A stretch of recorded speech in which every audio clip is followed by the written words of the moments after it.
조선의 창공이 원혼의 피눈물로 물들어 잿빛 같은 암흑을 드리우고 온 생명의 분노가 여러같이 치솟아 암흑의 장막을 불태울 때 원망조차 잊어버린 순결한 여린 홀령들은 신단수의 하늘에서 소리친다. 엄마, 아빠, 홍익인간의 천부인은 어디로 사라졌나요? 1950년 6월 25일 국민 전체의 안위를 책임지고 있었던 이승만은 새벽부터 전쟁 발발의 소식을 듣고 우선 자기 혼자 도망갈 생각부터 했다. 26일 아침 8시 신성모 국방장관이 방송에 나와 국군이 인민군을 물리치고 북진 중에 있다는 담화를 발표한다. 그런데 27일 새벽부터 비상국무회의가 열렸지만 이승만은 회의에 참석조차 하지 않았고 열차편으로 이미 몰래 서울을 빠져나가고 있었다. 그는 대전 도피에 관해 강요는 물론 국회의원 하물며 육군본부에까지도 알리지 않았다. 그런데 이승만은 대전에 도착하자마자 곧 특별 담화를 녹음한다. 27일 오후 9시부터 서울중앙방송국에서 전파를 타고 전 국민에게 전달되었다. 우리 국군이 용감하게 적을 물리치고 있습니다. 국민과 공무원은 정보 발표를 믿고 동요하지 마십시오. 나 대통령 본인도 서울을 떠나지 않고 국민과 함께 서울을 지키고 있습니다. 생 거짓말이었다. 이날 정은국 장교의 말만 믿은 모윤숙은 밤늦게까지 가두 선전 방송을 하고 다녔다. 이승만의 파렴치한 만행은 여기서 끝나지 않는다. 28일 새벽 2시 30분 아무 예고도 없이 한강대교를 폭파시켜버렸다. 사전 통보나 통제가 없었기에 50대 이상의 차량이 물에 빠지고 그 다리를 건너가던 시민 500여 명이 폭사하였다. 군사 전략적으로 볼 때도 이것은 터무니없는 실수였다. 서부 전선에 배치되었던 우리 국군이 퇴로를 차단당하고 와해 희생된 것이다. 이승만은 7월 1일 대전에서 또다시 도망갈 때에도 목포로 가서 부산으로 배를 타고 갔다. 경부가도가 이미 위험하다는 판단 때문이었다. 이승만은 전 서울 시민을 서울에 가두어 놓고 자기 혼자만 살 생각을 했다. 그리고 9.28 서울 수복을 했을 때 서울에 남아 고생한 무시민들을 부역했다고 죽이고 고문하고 연좌제로 묶어놓았다. 우리는 이러한 이승만을 성스러운 통치자로 모시는 기나긴 정치사적 이념의 굴레에서 한치도 벗어나지 못하고 있다. 내가 지금 여기서 말하는 것은 움직일 수 없는 사실이다. 역사의 비극적 상황이란 모든 함수가 최악의 길을 재촉하도록 협동을 한 필연 우연의 사태이기 때문에 그 인과를 단선적으로 분석하는 것은 사태의 해결이나 반성에 크게 도움을 주지 않는다. 그러나 수많은 인과 계열 중에서도 움직일 수 없는 명백한 사실들이 있다. 우선 배에 관하여 정확한 구조적 지식을 가지고 있으며 끝까지 남아서 승객의 안위를 책임지어야 할 선박직 승무원 15명 전원이 먼저 탈출하여 쌩쌩하게 살아있다는 사실이다. 그리고 가장 비극적인 사실은 이준석 선장과 1등 항해사가 탈출하면서도 학생들에게 동요하지 말고 객실 속에서 제자리를 지킬 것을 명령하였고 그것을 계속 강요하였다는 가슴 아픈 일련의 사태에 내재한다. 모든 비극은 이 하나의 움직일 수 없는 명백한 사실로부터 연역되는 것이다. 인간은 이기적 동물이다. 위기 상황에 누구든지 나 먼저 살고 보자는 본능적 움직임은 충분히 이해될 수 있는 것이다. 그런데 이승만과 이준석의 경우 도덕적 양심을 우는치 않더라도 이러한 생존 본능의 논리조차 적용될 수가 없다. 왜냐하면 이승만의 서울 탈출이나 이준석의 세월호 탈출은 전혀 시민 승객의 탈출과 충돌을 일으키는 사태가 아니었기 때문이다. 이승만은 서울을 빠져나오면서도 서울 시민들에게 탈출을 권고할 수 있었고, 이준석은 세월호를 빠져나오면서도 승객들에게 같이 탈출하자는 얘기를 할 수 있었다. 아니, 해야만 했다. 자신의 탈출이 학생들의 탈출로 인하여 저지되는 상황이 전혀 아니었기 때문이다.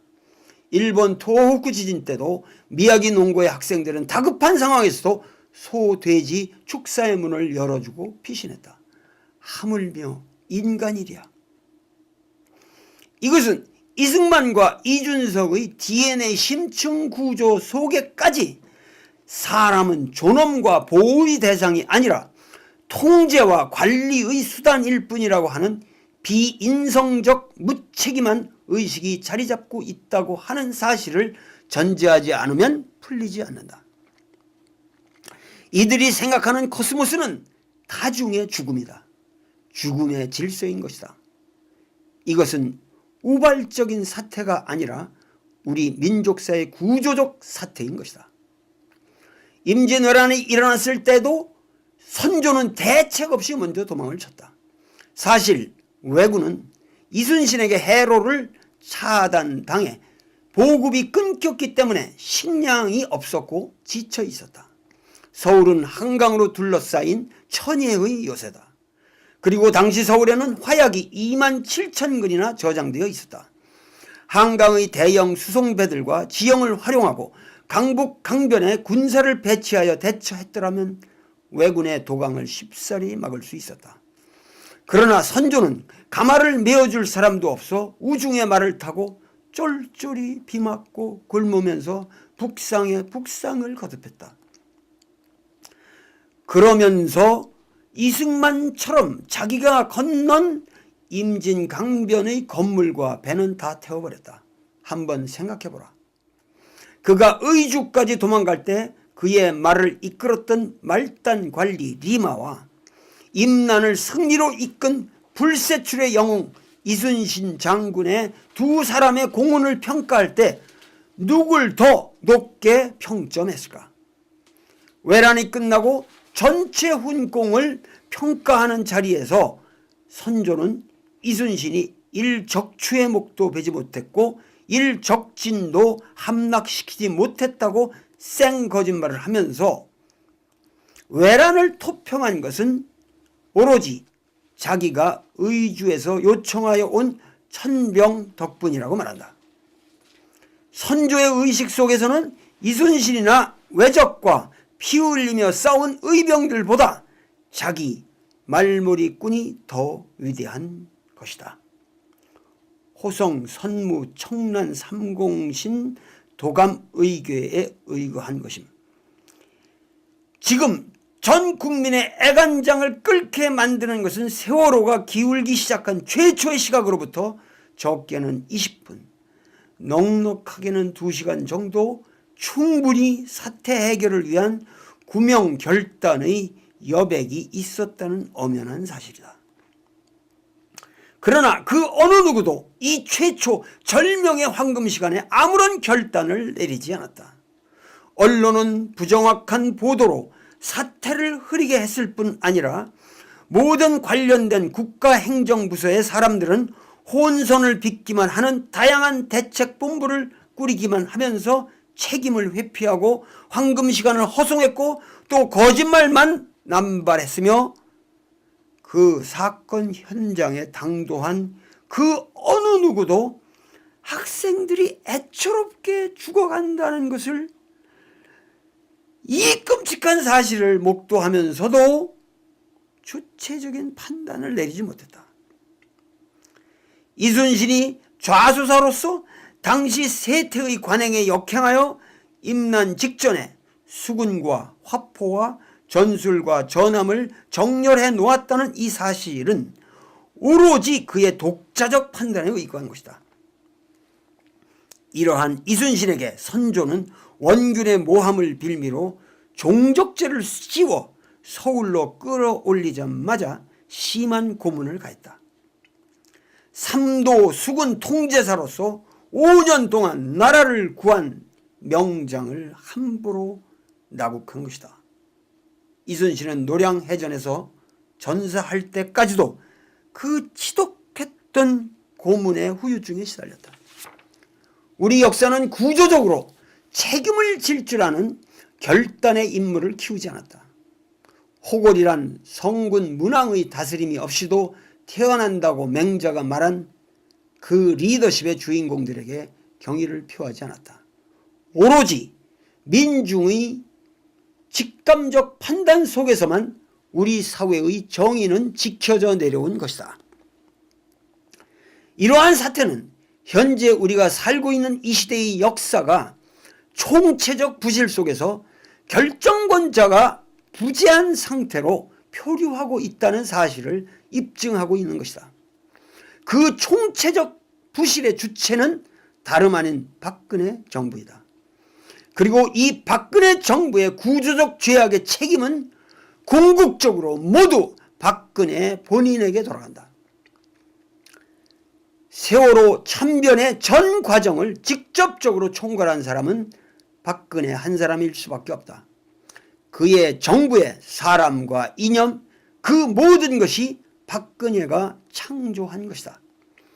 그만큼 통치의 정점은 국가의 안위에 막중한 영향을 끼친다. 그런데도 박근혜는 진심 어린 전면적인 사과의 한마디도 없었다. 과거의 황제인 한나라의 문제조차 불상사가 일어날 때마다 거느리고 있는 신하를 탓하지 않고 자기가 국민 앞에 직접 사죄했다. 맹자는 통치자가 진정 생도의 원리를 가지고 다스리면 죽는 사람도 죽음을 원망치는 않는다고 했다. 그러나 현 정부는 사도의 원리로서, 죽음의 길의 원리로서 생사람까지 죽이고 있다. 이 불상사는 99.99%의 대중을 희생시켜 0.01%의 부귀 권세가들을 봉양하려는 이명박 정부 이래의 줄기찬 신자유주의적인 정책 기조가 교육, 경제, 정치, 행정, 법률, 문화 전반에 끼친 영향이 만들어낸 것이다. 세월호의 실소유주 유병언은 이윤 극대화를 위하여 승객을 짐짝화한 것이다. 유병언은 종교적 허세를 빙자하여 선량한 시민을 포갑하며 폭리를 취하는 데만 혈안이 되어 있었던 것이다. 이 사회의 주류 언론들이 이 기회에 박근혜 대통령이 책임 소재가 있는 모든 행정조직, 또 세모, 청해진과 같은 음흉한 범죄기관을 발본색원해야 한다고 과격한 주장을 펴지만 이것은 사태의 본질적 해결이 아니다. 그것은 오히려 박근혜에게 무소불위의 과거 독재자가 휘두를 수 있는 권력을 부여해주는 것이다. 박근혜와 그 주변의 사람들은 이러한 사태를 활용하여 도덕적 제스처의 칼자루를 휘두르기만 하면 목전의 선거에서 승리를 구가할 수 있다는 계산을 즐기고 있을지도 모른다. 광렬적 선교사 김선일 사건 때 박근혜는 국가가 국민의 생명과 안전을 보호하지 못한다면 그건 국가가 아니며 국민 한 사람을 못 지켜낸 그러한 정부에 대하여 근본적인 회의를 갖게 되었다는 논조의 말을 한 적이 있다. 나 돌은 선포한다. 박근혜 그대의 대통령 자격이야말로 근본적인 회의의 대상이다. 그대가 설사 대통령의 직책을 맡고 있다 할지라도 그것은 본질적으로 허명이다. 그대의 대통령이라는 명분은 오로지 선거라는 합법적 절차에 의하여 정당화되는 것인데 그 정당화의 법률적 근거인 선거 자체가 불법 선거였다는 것은 이미 명백한 사실로서 만천하에 공개된 것이다. 이 땅의 종교 지도자들이 이미 그대에게 대통령 사직의 권고를 한 바 있다. 트위터상에 올라오는 어린 학생들의 문구를 보라. 그 속에 이 시대의 진실을 말해주는 항변의 언사들이 많다. 국민들이여, 더 이상 애도만 하지 말라. 의기소침하여 경건한 몸가짐에만 머물지 말라. 국민들이여, 분노하라. 거리로 뛰쳐나와라. 정의로운 발언을 서슴지 말라. 박근혜여, 그대가 진실로 이 시대의 민족 지도자가 되기를 원한다면 대통령직에서 물러나는 것이 정도일 것이다.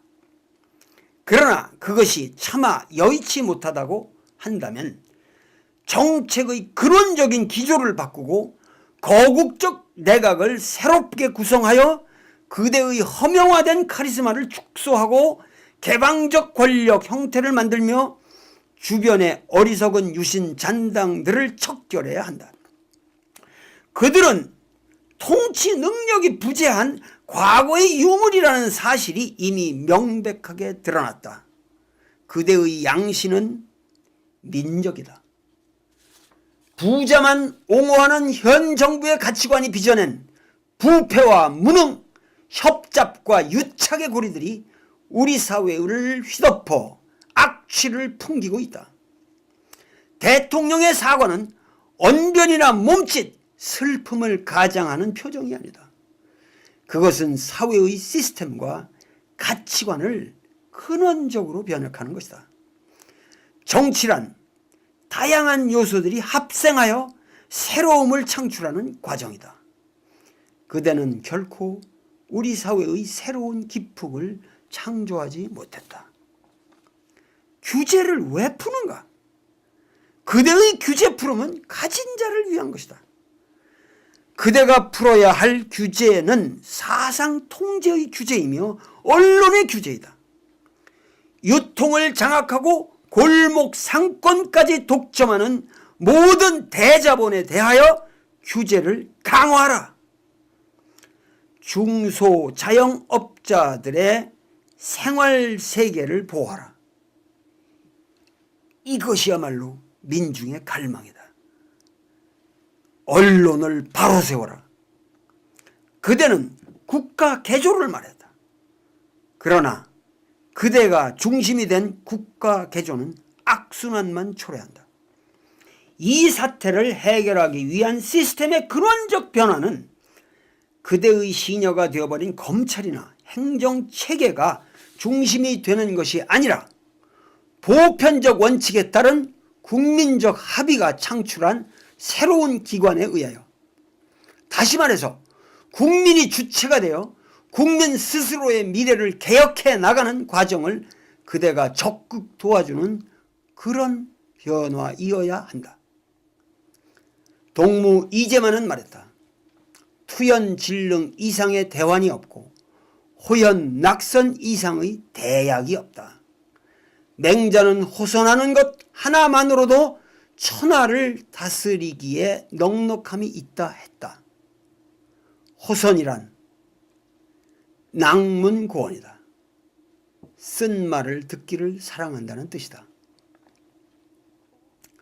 마지막 순간까지 서로를 애타게 챙겨주며 질서를 지킨 단원의 학생들, 그들을 보호하며 목숨을 던진 선생님들, 선박직이 아닌 헌신적 승무원들, 그리고 책임을 통감하고 팽목항 소나무에 목을 메어 시신을 찾지 못하는 녀석들과 함께 처승에서도 선생을 할까? 라는 유서를 남기고 선비답게 자결하신 강민규 교감님. 우리는 이들의 모습 속에서 우리 민족의 도덕성을 발견할 줄 알아야 한다. 민족 구원의 빗줄기는 있다. 세월호 희생자 302명은 살아있다.